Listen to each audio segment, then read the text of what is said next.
Hello guys, हम पढ़ेंगे आज उत्सर्जन तंत्र। उत्सर्जन तंत्र क्या होता है, हम इसके बारे में आज जानेंगे। उत्सर्जन तंत्र क्या होता है? जो हमारे शरीर से गंदे पदार्थों को क्या है बाहर की तरफ फेंक देता है, उसको कहते हैं उत्सर्जन अंग।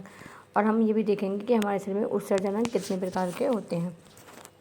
ठीक है, जैसे वैसे तो आप सभी लोगों ने पढ़ा होगा कि उत्सर्जन अंग क्या होते हैं और किस तरीके से कैसे कैसे ये कार्य करते हैं। देखिए, जैसे इसमें लिखा है, उत्सर्जन शरीर में होने वाली एक प्रक्रिया है जिससे जीव हानिकारक। देखिए, जैसे ही लिखा है, उत्सर्जन शरीर में होने वाली एक क्या है प्रक्रिया है जिसमें जीव हानिकारक व अपशिष्ट पदार्थों को शरीर से बाहर निकाल देता है। मतलब हमारे शरीर में जो भी गंदगी वगैरह होती है वो उत्सर्जन के थ्रू हमारे शरीर से बाहर फेंक दी जाती है। ठीक है, और फिर है इसके कुछ टॉपिक्स, मतलब अच्छा हम अच्छे से और अच्छे निचोड़ के ही पढ़ेंगे। फिर है उत्सर्जन तंत्र का अध्ययन। मतलब उत्सर्जन तंत्र के अध्ययन को क्या कहते हैं? यूरोटोलॉजी कहते हैं। क्या कहते हैं? यूरोटोलॉजी। और मैं आपको ये भी बता देती हूँ कि जो उत्सर्जन तंत्र की सबसे छोटी इकाई क्या होती है? हमारी नेफ्रॉन होती है। सबसे छोटी इकाई क्या होती है? नेफ्रॉन होती है, क्योंकि हमारे शरीर में नेफ्रॉन से ही काम करते हैं, तभी हम क्या है उत्सर्जन अपने जो है किसी भी चीज़ का बाहर की तरफ कर सकते हैं। फिर है कि अब ये ना इसमें उपक्षेप पंद्रह, इसमें क्या क्या चीज़ें होती हैं जो हमारी अपशिष्ट के रूप में बाहर की तरफ निकलती हैं। तो देखिए, पहला लिखा है हमारा इसमें CO2। CO2 मतलब कार्बन डाइऑक्साइड। तो कार्बन डाइऑक्साइड इसके थ्रू हम बाहर फेंकते हैं, हम फेफड़ों के थ्रू बाहर फेंकते हैं। ठीक, फिर हमारा कैरोटोनाइन। कैरोटोनाइन क्या होता है? मतलब जिसमें हमारी मतलब प्रोटीन से संबंधित कोई गंदगी वगैरह, यूरिया वगैरह होते हैं, ये हमारे सब के सब बाहर फेंकते हैं। फिर पसीना, स्वेट।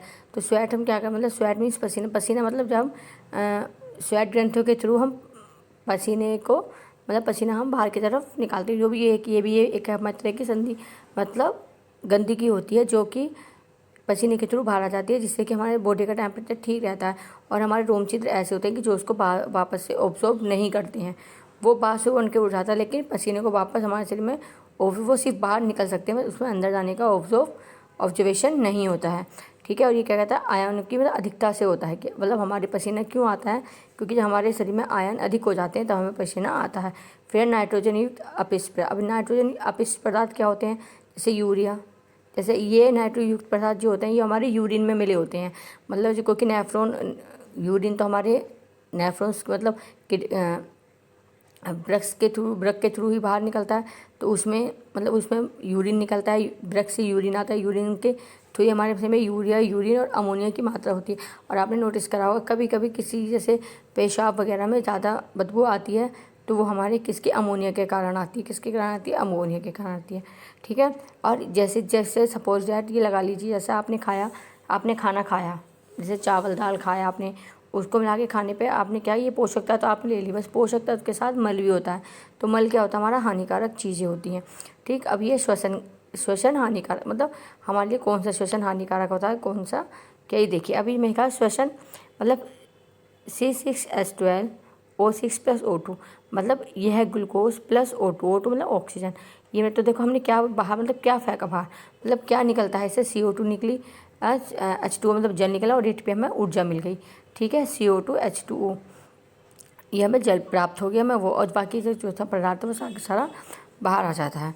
ठीक है, अब देखिए एक पॉइंट हम ये पढ़ना चाहेंगे कि हमारे शरीर में मांसपेशियाँ, हड्डियों में जो भी मतलब क्रिएटिन फास्फोट नामक एक पदार्थ पाया जाता है, जिसमें कि ये टूटने पर क्या होता है? क्रिएटिन पदार्थ प्राप्त होता है। मतलब जैसे सपोज दैट हमारी हड्डियाँ वगैरह कुछ टूटती हैं तो उसमें क्रिएटिन नामक पदार्थ, मतलब जैसे सपोज दैट आपके ही घर में या कहीं पे कोई टूट फूट होती है, तो आपने देखा हो घर में कोई चीज़ पे टूट जाती है, तो उसमें क्या होता है कि जैसे मतलब धूल मिट्टी सी झड़ सी आती है, तो वो वापस तो नहीं लग सकती, तो उसको बाहर ही फेंका जाता है।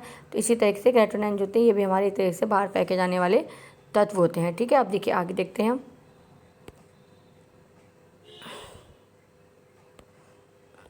अब हम देखेंगे कि हमारे शरीर में कौन कौन से उत्सर्जी अंग होते हैं। तो देखिए पहला हमारा फेफड़ा। फेफड़ा में क्या बाहर सिक्रीट करता है? तो हमारा CO2 मतलब हमारे कार्बन डाइऑक्साइड को बाहर फेंकता है। और मतलब हम लेते कार्बन डाइऑक्साइड भी, ऑक्सीजन भी लेते हैं, मतलब और नाइट्रोजन भी लेते हैं। बट नाइट्रोजन जितनी मात्रा में गई होती है उतनी की उतनी मतलब हमारे शरीर से बाहर आ जाती है। कार्बन डाइऑक्साइड 0.3 वो भी बाहर आ जाती है, और हमारी ऑक्सीजन 16% तक वो भी क्या होती है हमारे से, मतलब 21% आती है, उसमें से कुछ मात्रा बाहर आ जाती है। लेकिन क्या है कि फेफड़ों में हमारे कार्बन डाइऑक्साइड हमारे शरीर के लिए अच्छी नहीं होती। तो फेफड़े क्या होते हैं? डायफ्राम जो डायफ्राम होते हैं उन पर प्रेशराइज करते हैं, और जिसके थ्रू से मतलब फेफड़े ऊपर की तरफ को क्या है, जैसे हम सांस लेते हैं तो CO2 को बाहर फेंक देते हैं। त्वचा मैंने अभी आपको बताया था, त्वचा से क्या हम पसीने के द्वारा उत्सर्जन करते हैं। यकृत क्या, यकृत भी हमारा क्या करता है, यकृत भी उत्सर्जन का एक अंग है। कैसे? क्योंकि यकृत में मूत्र का निर्माण होता है, मतलब जो मूत्र है वो यकृत में बनता है। बनने के बाद जब जाके वो किडनी में जाता है, तो मतलब उसने भी तो उसको फेंका ना, किडनी की तरफ फेंक दिया, मतलब आपके गुर्दों की तरफ। फिर किडनी तो सबसे मेन और सबसे इम्पोर्टेंट उत्सर्जी अंग है, और ये क्या करता है, ये हमारे मूत्र को बाहर निकालने का कार्य करता है। फिर देखिए क्या है, मूत्र किस तरीके से होता है। देखिए इसमें लिखा है, एक गर्भवती महिला,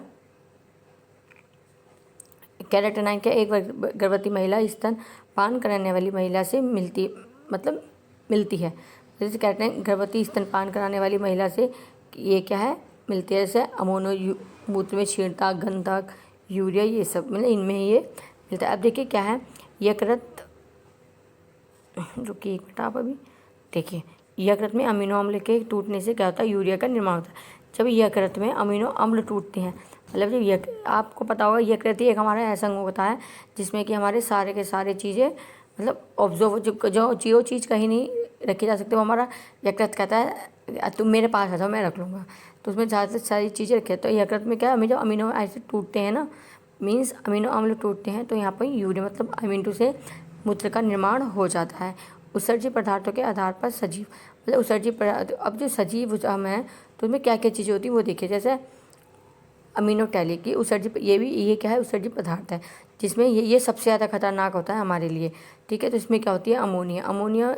ये किस कारण मतलब क्यों होती है, जैसे कोई इंसान ज़्यादा मछली, उभयचरी, जलीय चिपीन, ये चीज़ें लेता है। फिर यूट्रोलॉजिक, ये उत्सर्जी पदार्थ है। यूरिया, अमोनिया, मतलब ये थोड़ी कम, यूरिया जो होती है थोड़ी हमारे लिए कम जहरीली होती है। जैसे सपोज है स्तनधारी, मतलब जैसे हम, स्तनधारी में कौन आता है, हम लोग आते हैं, और हम ही लोग ही, हमारे अंदर यही ज़्यादातर होती है। यूरेटिक मतलब क्या है, उत्सर्जन में क्या यूरिक एसिड होता है, उदाहरण के लिए जैसे पक्षी और सरीसृप, इन लोगों में ये ज़्यादातर ये चीज़ें होती हैं। ठीक है, अब हम आगे देखेंगे, रुकिए देखिए। अब ये है, जैसे हमने ये देखिए, हमने क्या है उसका मतलब, पहले तो हम इसको देखेंगे। देखिए पहले हम इसको देखेंगे, यह क्या है, एक है गवानोटिलिक, ये ग्वारी नाम का उत्सर्जी प्रधान ग्वान की उदाहरण क्या है, इसके मकड़ी और बिच्छू, ये इनमें होता है। फिर है किडनी क्या मतलब किडनी में होता। अब देखिए, अब किडनी मैंने बताया था आपको, उत्सर्जन अंग की सबसे छोटी इकाई क्या होती है हमारी, मतलब नेफ्रॉन होती है। नेफ्रॉन किसकी सबसे छोटी इकाई है, ब्रक की। ठीक, तो और इसके अध्ययन को जो सबसे मुख्य उत्सर्जन हमारे क्या, गुर्दे जो इसका नेफ्रॉन, मतलब जो नेफ्रॉन का अध्ययन करा जाता है तो उसको नेफ्रोलॉजी बोलते हैं, और अध्ययन करने वाले को नेफ्रोलॉजिस्ट कहा जाता है। ठीक है, आपके पास ध्यान रखना, इसमें ये एड ऑन नहीं है, बट ये आपको मैं बता रही हूँ कि इसके अध्ययन करने वाले को नेफ्रोलॉजिस्ट कहा जाता है। और ज़्यादा से ज़्यादा बच्चे कंफ्यूज हो जाते हैं किसमें, कि नेफ्रोलॉजिस्ट में और न्यूरोलॉजी में। न्यूरोलॉजी हमारी ब्रेन की होती है, और ये हमारे ब्रेक मीन्स किडनी की सबसे छोटी इकाई होती है। और इसका आकार कैसे होता है, जैसे सेम के बीज होते हैं ना, ये उसकी तरह, या सोयाबीन का हम लोग खाते हैं, सोयाबीन की बड़ी वगैरह में, इसकी तरह। इसका वजन कितना होता है, 170, देखिए आप एक मिनट, इसका वजन कितना होता है, इसका वजन देखिए 170 होगा, या 140 ग्राम, मतलब ये हमारे एक कितनी की होती है, 170। दरअसल क्लास डिले हो गया, वो छूट गया था, किसी का कॉल आ गया था, कोई नहीं, बट अब हम आकर जारी रखते हैं, उसको हम आपस में एक साथ मर्ज करके मैं आपको भेज दूँगी। हमने इसमें बताया था कि जो रीनल आर्टरी होती है उससे क्या होता है, हमारा ब्लड आता है, कहाँ आता है, हमारे रीनल आर्टरी से हमारे मतलब किडनियों में आता है। ठीक, जिससे कि मतलब वो अशुद्ध रक्त होता है, जो हमारे शरीर में से अशुद्ध बोल रही हूँ मैं, गंदा रक्त जिसमें रुधिर होता है, कुछ हमारे हानिकारक पोषक तत्व होते हैं जो हमारे शरीर से मतलब वहाँ पे छन जाते हैं, छन के वो सारे के सारे मूत्र के थ्रू हमारे बाहर निकल जाते हैं। जैसे मैं आपको बता रही थी कि ये जो है, ये देखिए, ये मैंने आपको बताया था कि ये तो हमारी किडनी हो गई, और ये किडनी के बीच में ये जो गोल गोल से दिख रहे हैं ना, ये छोटे छोटे बिंदी सी, ये हमारे नेफ्रॉन्स होते हैं। और ये नेफ्रॉन्स क्या है, किडनी, ये मैंने सबसे पहले आपको क्लास में ये बताया था कि हमारे शरीर की सबसे स्मॉलेस्ट यूनिट क्या होती है। शरीर की स्मॉलेस्ट यूनिट हमारी कोशिका होती है, और जो गुर्दे होते हैं उसके सबसे, गुर्दे या किडनी भी बोल सकते हैं, ब्रेक भी बोल सकते हैं आप इसको। इसके सबसे स्मॉलेस्ट यूनिट क्या होती है, हमारी नेफ्रॉन होती है। क्या होती है, हमारी नेफ्रॉन होते हैं। क्या होते हैं? नेफ्रॉन। ठीक है, ये नेफ्रॉन हमारे सबसे स्मॉलेस्ट यूनिट होते हैं, जिससे कि हम क्या कर सकते हैं,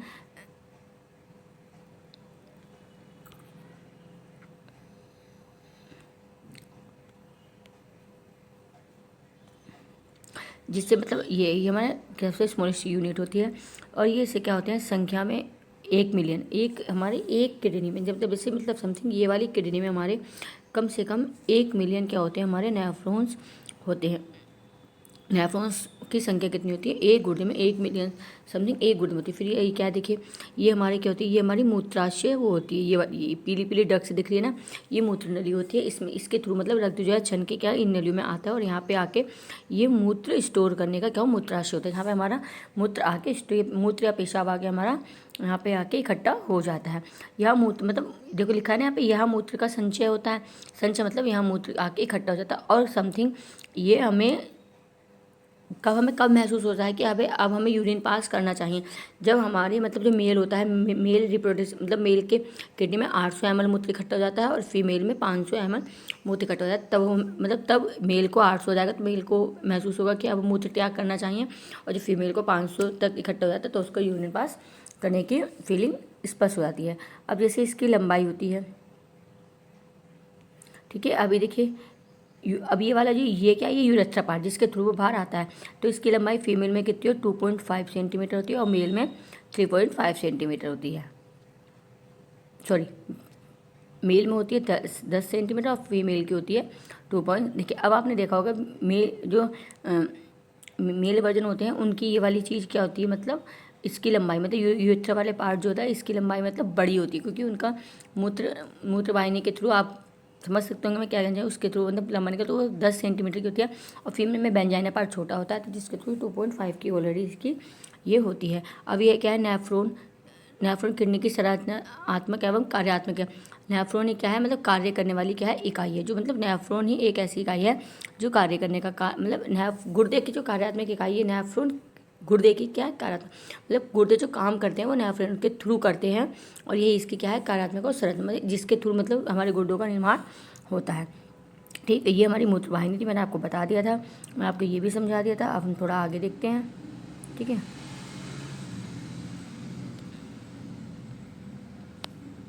देखिए 1 मिनट रुकिए आप।